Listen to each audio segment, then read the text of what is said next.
is on. Okay. Sir আজকে sir অনেকে inbox sir বলতেছে স্যার মানে ঢুকতেই পারতেছে না, এরর দেখায় লিংক এরকম সমস্যা করতেছে।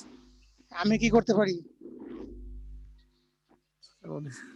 আমি তো আমার ক্ষেত্রে মনে হয় সমস্যা নাই, এখন ন্যাশন ওয়াইড সমস্যা থেকে কি করতে পারি? জি স্যার সেরকমই মনে হয়। ইউনিভার্সিটি ব্রডব্যান্ড দিয়ে স্যার সাউন্ডটা কম আসতেছে, আমার এখানে আসতেছে না, বুঝতেছি না স্যার।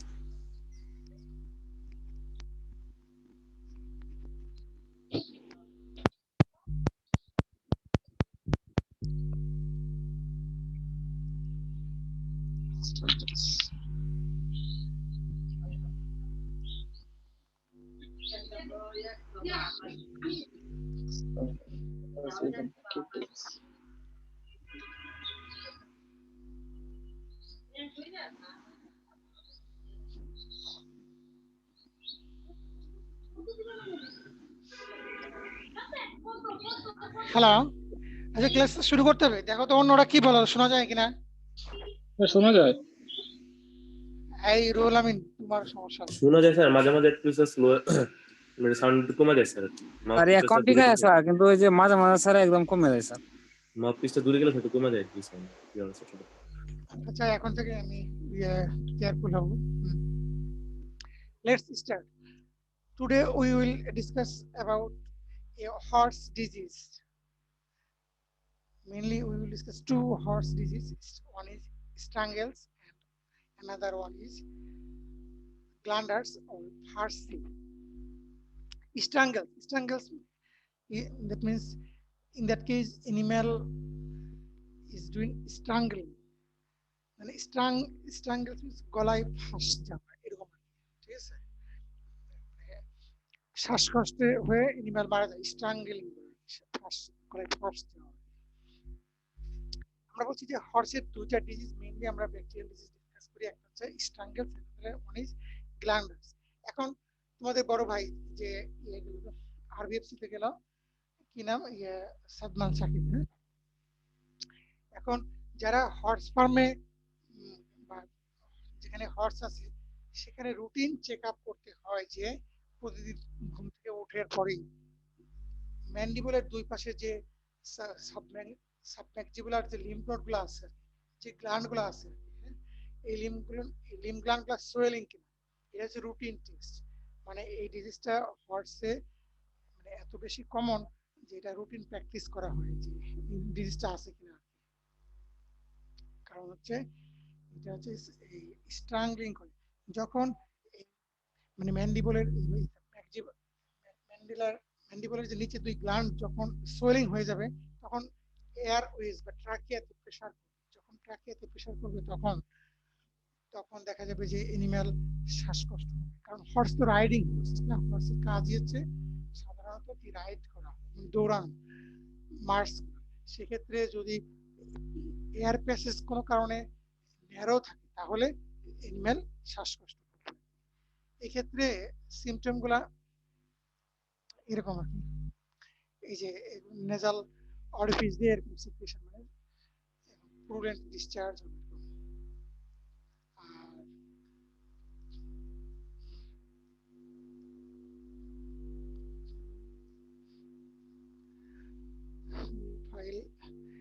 ফাইল একটা আনতে ভুলে গেছি, যেখানে স্ট্রাংলিং দেখবার যে আমরা একটা পিকচার দেখেই শুরু করি, কারণ পিকচারটা ইম্পর্টেন্ট।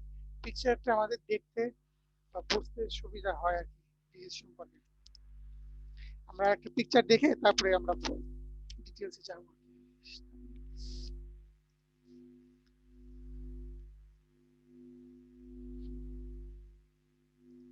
আচ্ছা, গুগলের স্ক্রিনটা দেখা যায় না? গুগলের স্ক্রিন দেখা যায়? জি স্যার। জি স্যার। এখানে পিকচারকে কেন আমি এমফাসিস দিই, মানে একটা পিকচার দেখে একটা ডিজিজের সিনারিও মাথায় কোড হয়। যেমন এই যে দেখো সাবম্যাক্সিবুলার বা এই যে সাবম্যান্ডিবুলার যে লিম্ফ নোড গুলো আছে, লিম্ফ নোড গুলোকে এফেক্ট হয়। যখন এই দুই পাশে লিম্ফ নোড সোলেন হবে তখন কি ট্রাকিয়াতে প্রেসার হবে, তখন এনিম্যাল স্ট্রাংলিং করবে, ফাঁস যাবে। এই যে সবগুলারই এখানে দেখা যাচ্ছে না, এই ম্যান্ডিবুলার যে গ্ল্যান্ড গুলা এসব জায়গায় অ্যাপসিস দেখা যাচ্ছে না, এটা হচ্ছে একটা অ্যাপসিস প্রবলেম। ডিজিজটা অন্য অর্গানেও পড়তে পারে, তবে মেইনলি এইসব রিজনটাই। আমি দেখো লিখছি শুধুমাত্র স্ট্রাঙ্গেলস লিখছি, তাতে কিন্তু আর কিছুই লিখি স্ট্রাঙ্গেলস লেখাতেই এই পিকচারগুলো আসছে। তার মানে কি, যদি আমি টিপিক্যাল লেশন বা ম্যাক্সিবুলার ম্যান্ডিবুলার লেশন এগুলো লিখতে দিতাম, আরো বেশি সুন্দর সুন্দর পিকচার আসছে। মানে কতটুকু টিপিক্যাল চিন্তা করছো, এক স্ট্রাঙ্গেলস লেখাতেই এই সবগুলো হর্সের দেখো এই রিজিয়নের যে লিম্ফ গ্ল্যান্ড গুলো আছে সেগুলো either swelling or abscess or nasal passage discharge এই ধরনের সিম্পটমস।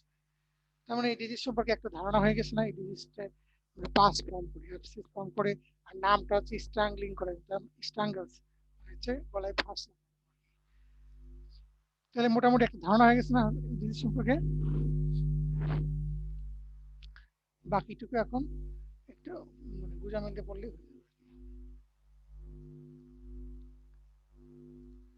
আমাদের আন্ডার গ্রাজুয়েট লেভেলে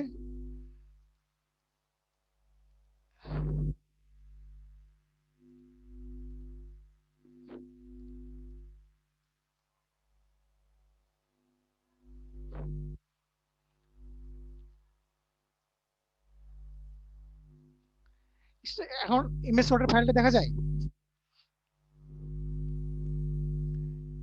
না স্যার।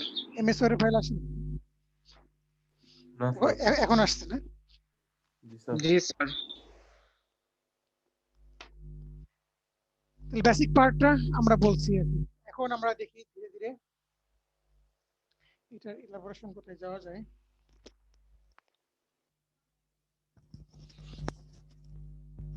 আমরা কজালিজম কি বললাম, যেটা একটা অ্যাবসেস তৈরি করে পাস ফর্মিং অর্গানিজম।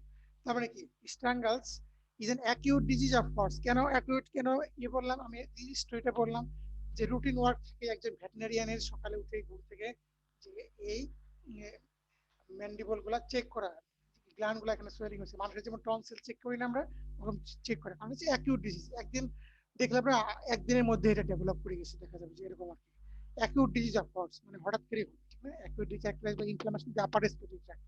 কারণ এখানে ইয়ে দেখে নেজাল প্যাসেজ দিয়ে এখানে ডিসচার্জ আসছে, and abscess formation in the adjoining lymph node.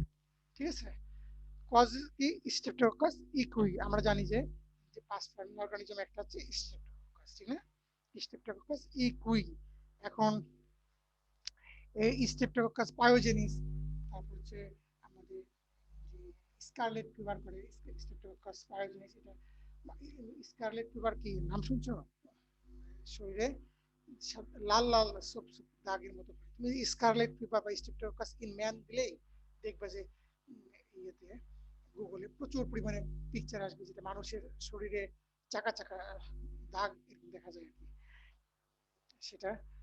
এখন এটা কিন্তু এক্ষেত্রে যেহেতু হর্স, কজাল এজেন্ট হচ্ছে ইকুই, এটা মানুষের না। এটা কোন গ্রুপের ল্যান্সফিল্ড ক্লাসিফিকেশন, এটা সিরোলজিক্যাল গ্রুপ, এটা 20 সাব গ্রুপে ভাগ করা হয়েছে স্ট্রেপ্টোককাস। কোনটা কোন অ্যানিমালে কি ডিজিজ তৈরি করবে এটা আমাদের ইম্পর্টেন্ট না এরকম। It forms haemolysin and leucocidin but not does not produce erythrogenic toxin. Erythrogenic toxin বলতে বোঝাচ্ছে মানুষের, যেমন আমি বললাম যে পিকচার দেখলেই বুঝতে পারবে, মানুষের যেমন এটা হলে স্কারলেট ফিভার, যেটা শরীরে চাকা চাকা লাল লাল হয়ে থাকে, ফিভার থাকে আর চাকা চাকা লাল লাল গোল গোল হয়ে থাকে, সেরকম মানুষের স্ট্রেপ্টোককাসটা ওই ধরনের ইরাইথ্রোজেনিক টক্সিন প্রডিউস করে, কিন্তু এই ক্ষেত্রে ওই ধরনের ইরাইথ্রোজেনিক টক্সিন প্রডিউস করতেছে না, বাট ইট কি করতেছে হিমোলাইসিন আরবিসি লাইসিস করতেছে এন্ড লিউকোসাইডিন, মানে কি লিউকোসাইট প্রডিউস করতেছে, যে কারণে লিউকোসাইডিন এটা হচ্ছে এর নেচার। এখন আমরা দেখি যে কোন অ্যানিমেলে বেশি, ইয়াং অ্যানিমেল আর মোস্ট সাসেপ্টিবল, এটাই হচ্ছে একটা ইম্পর্টেন্ট সাইন। তোমাদের কিন্তু এই যে দুইটা ডিজিজ আমরা বললাম যে হর্সি, একটা হচ্ছে স্ট্রাঙ্গেলস আর একটা হচ্ছে গ্ল্যান্ডার্স, এই দুটো কিন্তু পরীক্ষায় মানে হর্সি ডিজিজ আমরা পরীক্ষায় সাধারণত দেই একটা, সেক্ষেত্রে এই দুইটা ডিজিজের মধ্যে ডিফারেন্সিয়েশনটা পরীক্ষায় অনেক সময় আসে, স্ট্রাঙ্গেলস এন্ড গ্ল্যান্ডার্স। নেক্সট ক্লাসে আমরা গ্ল্যান্ডার্স আলোচনা করব। এখন দেখি আমরা রুটস অফ ইনফেকশন। ইয়াং অ্যানিমেলটা হচ্ছে ইয়াং অ্যানিমেলে হচ্ছে স্ট্রাঙ্গেলস, অ্যাডাল্ট সাধারণত হয় গ্ল্যান্ডার্স, ওটা আমরা পরে দেখব। রুটগুলো দেখি এখন। যদি আমরা streptococcus ইকুই is a very resistant microbe and is able to withstand environmental influences if it inhales contaminate through the natural discharge আমরা দেখলাম দি পাস্টার ফিডিং ওয়াটারিং ইউটেন্সিলস মানে ওই যে পাস নেজাল অরিফিস দিয়ে যে ডিসচার্জ গুলো আসছে ওটা দিয়ে এনভায়রনমেন্টকে কন্টামিনেট করতেছে। এটা তো infection is mostly by injection, এটা দ্বারাই হচ্ছে Bangla. Inhalation of droplets may be another route in some cases. Vulva may be infected by an infected nosing stellium, or infection may be transmitted to it through penis from other infected vulva. এই যে বুঝলা, এটা কি কিছু বুঝতে পারছো? কোনো message গেছে তোমাদের কাছে যে স্যার নাম্বার সি? আরেক স্যার শুনতে পাই না স্যার, আরেকবার বললে। নাম্বার সিটা দেখো, আমাকে নিজেরা দেখো, দেখে আমাকে বলো, ওয়েট করতেছি। এটার মিন কি? Vulva may be infected by an infected nosing stellium, or infection may be transmitted to it through penis from other infected vulva. এটা আমাকে ব্যাখ্যা করো। Sexual transmitted disease, sir. Sexual transmitted disease, কিন্তু infection infected নোজিং মানে কি? এটা দিয়ে কি বোঝাচ্ছে? ব্যাখ্যা করো এটা।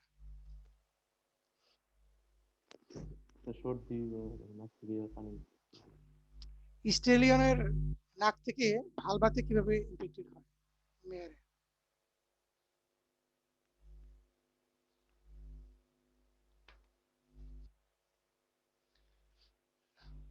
দ্রুত অ্যান্সার করো জানা থাকলে।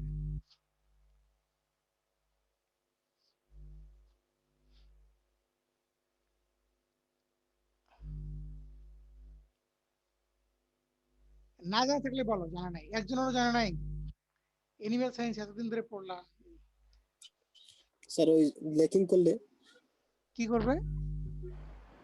লেকিং করলে লিকিং, হুম, ল্যাকিং না লিকিং, লিকিং। Lacking sir. এটা হ্যাঁ ওরকমই। এটা হচ্ছে কোর্টশিপের সময় আমরা জানি কি যে ন্যাচারাল ব্রিডিং এর ক্ষেত্রে যখন মেল ফিমেল মানে ন্যাচারাল ব্রিডিং হয় তখন তারা ব্রিডিং এর আগে কি কোর্টশিপ করে, মানে একটা অ্যানিমাল আর একটা অ্যানিমালের কন্ট্যাক্টে যায়। সেক্ষেত্রে স্টেলিয়নটা কি করে, ওই যে মেয়ার আছে যে হিটে আসছে তাকে মানে নোজের কন্ট্যাক্টে তার স্মেল নেয় বা নিজেদের মধ্যে যে ইন্টিমেটটা হওয়ার দরকার সেই জন্য নোজটা ভালবার কাছে নেয়। সেক্ষেত্রে এখন ওই স্টেলিয়নের যদি এই ধরনের নেজাল অরিফিসে এই ধরনের ইনফেকশন থাকে তাহলে হতে পারে। আবার একটা স্টেলিয়ন এসে এইভাবে নোজিং করে গেছে ভালবার শুধু অন্য একটা অ্যানিমেলের, তখন যদি আর একটা স্টেলিয়ন আবার আসে আবার যদি এর সাথে সেক্স করে সেক্ষেত্রে তার পেনিস আবার তার ফ্রেশ পেনিস আবার এখানে কন্টামিনেট হবে। বুঝতে পারছো? বোঝা গেছে?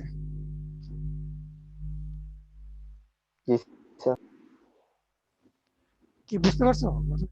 জি স্যার, বুঝতে পারছি। জি sir. Scabs of cutaneous eruption may infect other animal.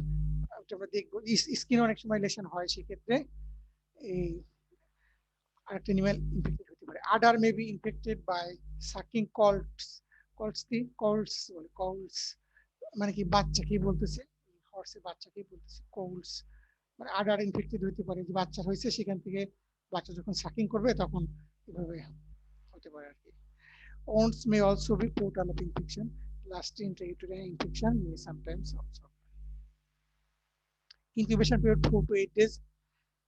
Pathogenesis. Pathogenesis কি হবে? অর্গানিজম এন্ট্রি হবে and then access করবে। এটাই আমরা একটু ডিটেইলস করব।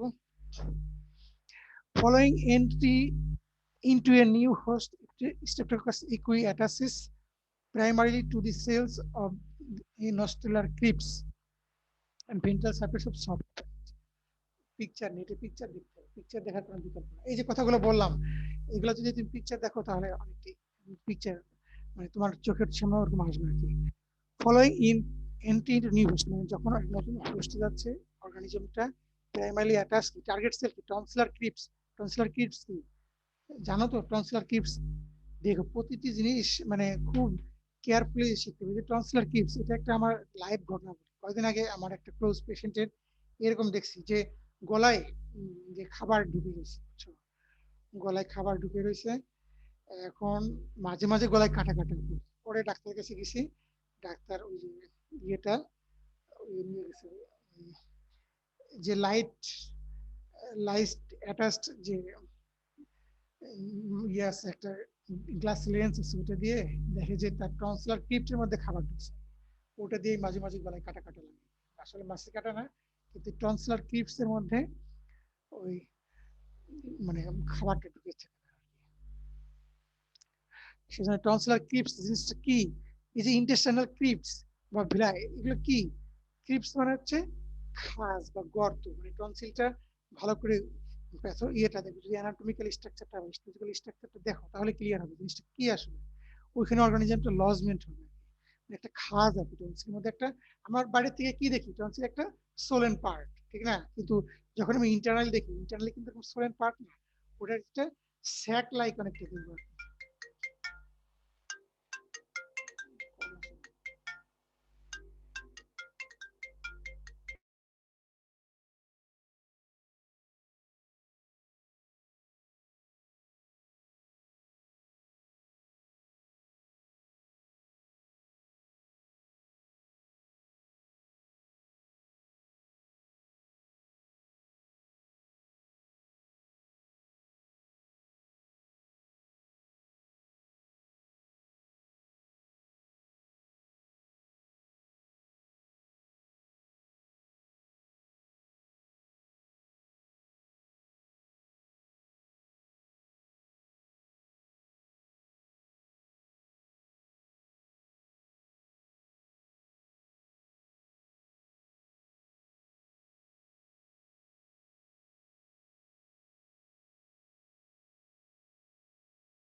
আচ্ছা, তাহলে আমরা কোন বলছিলাম যে টনসিলার ক্রিপ্টস থেকে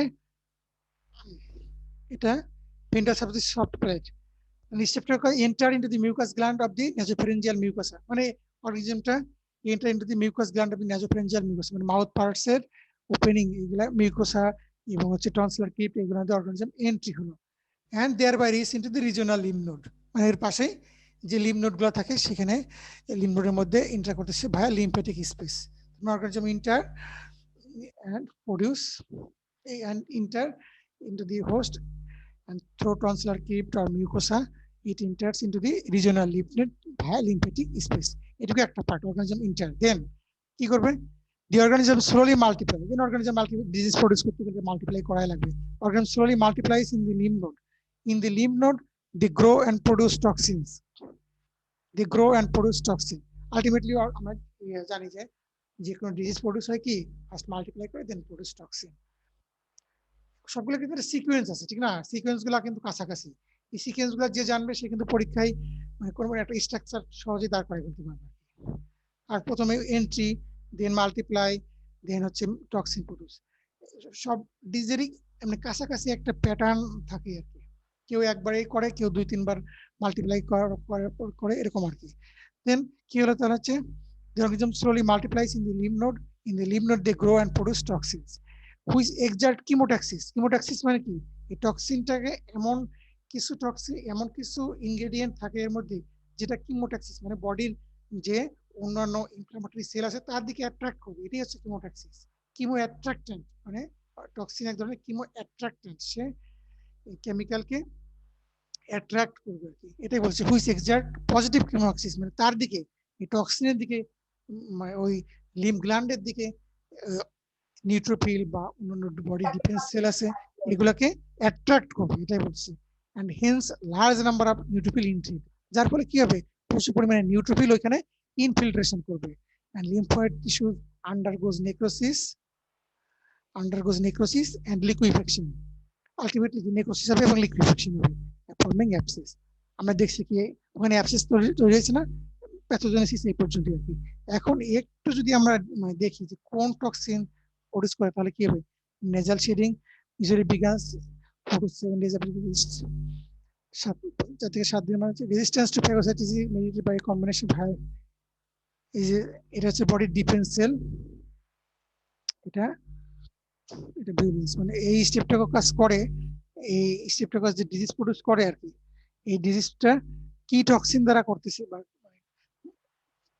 ব্যাকটেরিয়ার কোন প্রোটিন বা এবং কার্বোহাইড্রেট এটাকে নরমাল মানে ডিফেন্সকে ডিফেন্ড করতেছে আর কি, সেটা হচ্ছে এসিএম প্রোটিন আর হাইয়ালুরোনিক অ্যাসিড, এই দুটো মিলেই নরমাল যে নিউট্রোফিল যে ফেল করলো অ্যাবসেস তৈরি হলো তার কারণ হচ্ছে এই দুটো প্রোটিন আর এই ক্যাপসুলের কারণে আর কি। ইফ অ্যাবসেস ইজ ইভাকুয়েটেড, যদি আমরা এটা অ্যাবসেসটাকে বের করে ফেলি কোনো কারণে, রিকভারি মে রেজাল্ট মানে অটোমেটিক্যালি রিকভার করবে। Sometimes the organism gains entry into the lymph and blood vessel by penetration through the lymph vessel. কখনো কখনো এটা কি হচ্ছে লিম্ফ ভেসেল বা ব্লাড ভেসেলের মাধ্যমে এটা ইনফেক্ট ছড়াই পড়তে পারে। Then so infect distant lymph glands and visceral organs, setting up a supportive inflammation and death may occur due to septicemia and pyoemia. বোঝা গেছে? এটা রেয়ার কেস এনিম্যাল মারা যায়, যদি কোনো কারণে এটা এই মানে এই ব্যাকটেরিয়াটা ওই লিম্ফ ভেসেল বা ব্লাড ভেসেলে স্প্রে মানে বাস্ট আউট হয় বা স্প্রেড আউট হয়, তখন ফুল বডিতে ছড়াই পড়বে। এখন অ্যাবসেসটা যদি কোনো কারণে পেরিটোনিয়ামে এটা ছড়াই যায় তাহলে কি হবে? ওর পেরিটোনিয়ামে আমরা জানি যে অনেক অর্গান থাকে, ভাইটাল অর্গানগুলো আছে না, লিভার আছে, তারপর হচ্ছে আর অন্যান্য যে ভাইটাল অর্গানগুলো আছে সবগুলোতেই এটা অ্যাবসেস তৈরি হবে, তখন অ্যানিমালটা মারা যেতে পারে। কিন্তু শুধু যদি এই ম্যান্ডিবুলার গ্ল্যান্ড গুলোতে যদি হয়, লিম্ফ নোড গুলোতে হয়, তাহলে কিন্তু অ্যানিমালটা সহজে মারা যায় না, রেয়ার কেস আর কি। এটা প্যাথোজেনেসিস। প্যাথোজেনেসিস কি বোঝা গেছে? কোনো কোশ্চেন আছে প্যাথোজেনেসিস?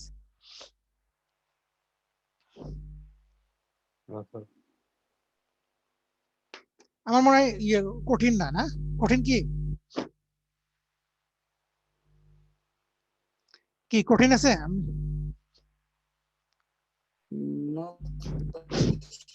সিকোয়েন্সটা নিজের মতো করে সাজায় নিতে হবে, দেখবো যে কাছাকাছি আছে। সিকোয়েন্সটা একই প্যাটার্নে আমি যাওয়ার চেষ্টা করছি, আর হচ্ছে মানে প্রথমে পিকচারটা ইমাজিন করে তারপরে কার পরে কে যাবে ওইটা একটু সাজায় নিলেই দেখা যাবে যে প্যাথোজেনেসিস একটু সহজেই লাগার কথা আর কি। যদিও অনেক প্যাথোজেনেসিস, অনেক প্যাথোজেনেসিস, বুঝছো, মাত্র ক্লাস শুরু হয়েছে আর কি।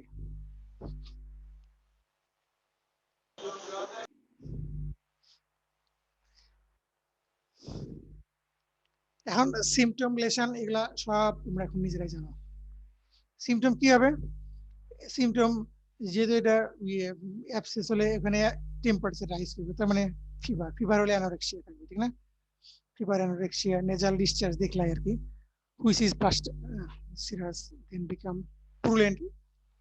নরমাল সর্দি যেটা হয় প্রথমে serous then purulent then pharyngitis develop with cough, difficulty in swelling. আমরা বলছি যে কেন এগুলা ডিফিকাল্টি ইন সোয়েলিং হয়। After temperature subsides 1 to 3 days abscess develop in the lymph nodes, ঠিক আছে? If infection is severe, then other lymph nodes in the body may be affected and metastatic abscess may be found. তখন অন্য অর্গানগুলোতে এই ধরনের abscess তৈরি হবে। তার মানে সিমটম কিন্তু একেবারেই হাতের নাগালে আছে, পারা যাবে আর কি, সমস্যা হবে না। আর লেশন কি হবে? লেশন হচ্ছে ওই যেগুলো অর্গানগুলো এই অর্গানগুলো ইনভলভমেন্ট ওইখানে অ্যাবসেস তৈরি হবে, এটাই, আর কিছু না। কোন অর্গানগুলোতে? Submaxillary lymph node, primarily submaxillary lymph node, কিন্তু যদি স্প্রেড করে সেক্ষেত্রে আদার মিডিয়া, স্টাইনাল, ব্রঙ্কিয়াল, মেজেন্টারিক, অন্যান্য অর্গানগুলোতে হতে পারে। তারপরে যদি স্প্রেড করে আরো তাহলে পেরিকার্ডাইটিস, হোল বডিতে যখন স্প্রেড করে pleurisy and supportive pneumonia may be noticed. If pyoemia develops, then abscess will be found in the other organ.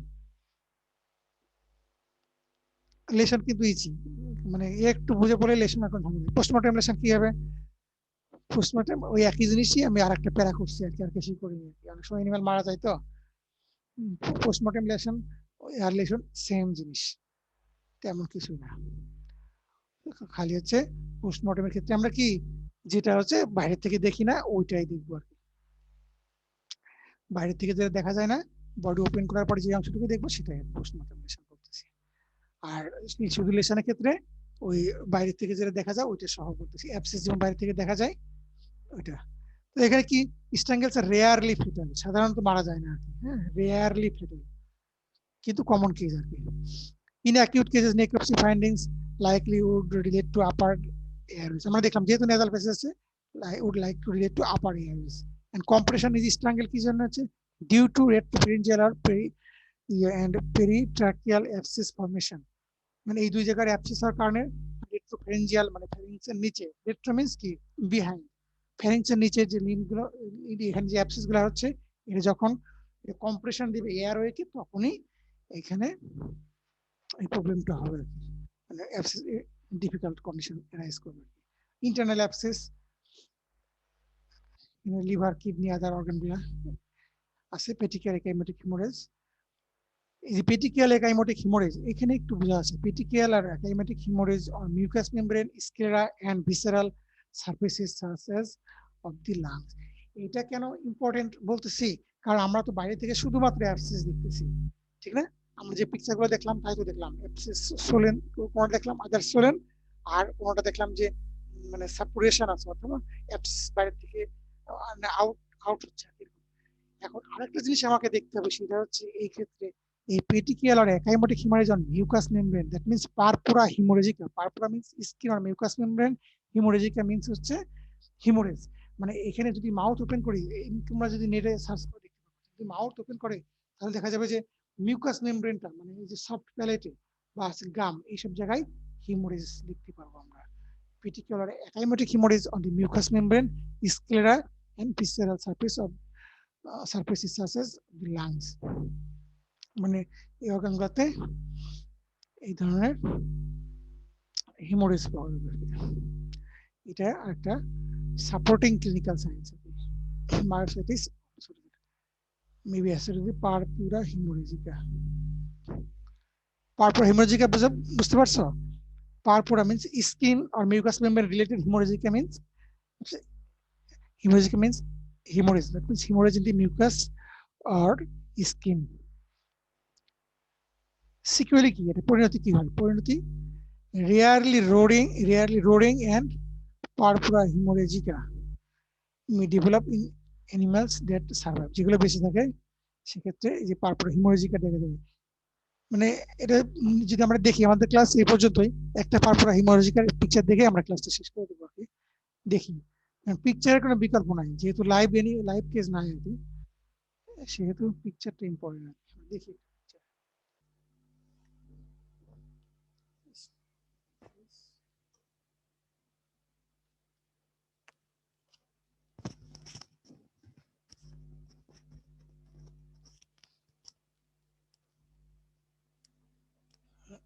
এই যে গুগলের স্ক্রিন তো দেখা যাচ্ছে, ঠিক না? এই যে দেখো, এই যে ইমেলটা, এই যে মাজেলের এখানে দেখা যায় যে রেডিং যে এরিয়াটা, এটা তুমি আবার যদি মাউথ ওপেন করো তাহলে দেখতে পারবে আর কি।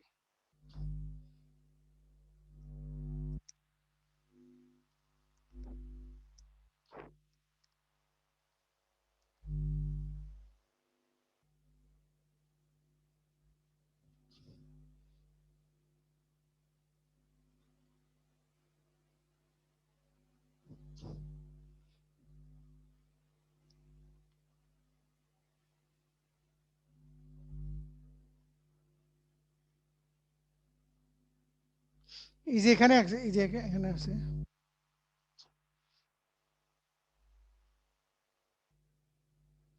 এই যে অংশটুকু দেখা যায়, এই যে এখানে একটু আছে, এই যে এখানেও দেখো, এই যে স্কিনে এই অংশটুকু একটু আছে, এই যে এরকম এরকমও হয়ে যেতে পারে।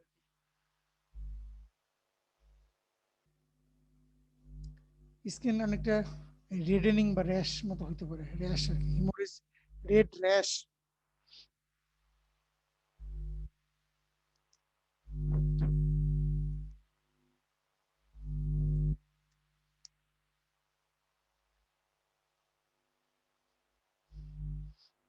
আচ্ছা ওই যে দেখছো, এটা আমি দেখছি, এটা এখন আসতেছে না, সফট প্যালেট।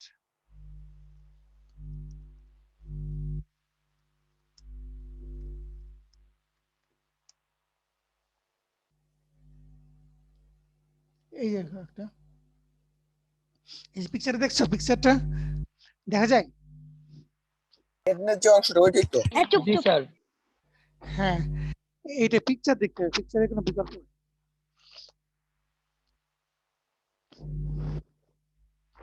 এই অংশটা এই যে, মানে উপরের অংশ না, একদম রিলিং পার্ট।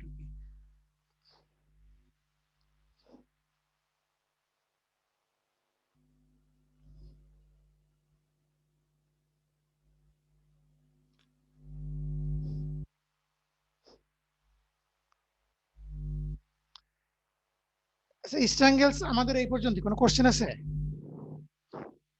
No, sir. কোনো কোশ্চেন নাই? স্যার একটা কথা ছিল স্যার। হ্যাঁ, স্যার আপনি যে দুইটা বই দিয়েছেন স্যার, রেকমেন্ডেড বুকস, ওইখানে RS চৌহানটা স্যার ডাউনলোড করা যাচ্ছে, কিন্তু পাশের বইটা স্যার ডাউনলোড করা যাচ্ছে না স্যার। এটা অনেক বড় ফাইল, তো এটা অনেক বড় ফাইল, যারও যে ব্রডব্যান্ড আছে সে ট্রাই করো। না স্যার, হচ্ছে না স্যার। আমি তো ওইখান থেকেই করলাম, আমি এক পিসি থেকে ডাউনলোড করে অন্য পিসিতে কাজ করলাম, তো ওইখান থেকে কেন যে হচ্ছে না দেখো তাহলে। স্যার ড্রাইভের কোনো লিংক দিয়ে দেওয়া যায় কি? হ্যাঁ, ড্রাইভের লিংক দিয়ে দেওয়া হবে তাহলে। যেমন এই যে আজকে যে লেকচারটা, এটা তোমার মানে যে 85% মতো হচ্ছে ওই গান্তীয় শাস্ত্রীর বই থেকে করা।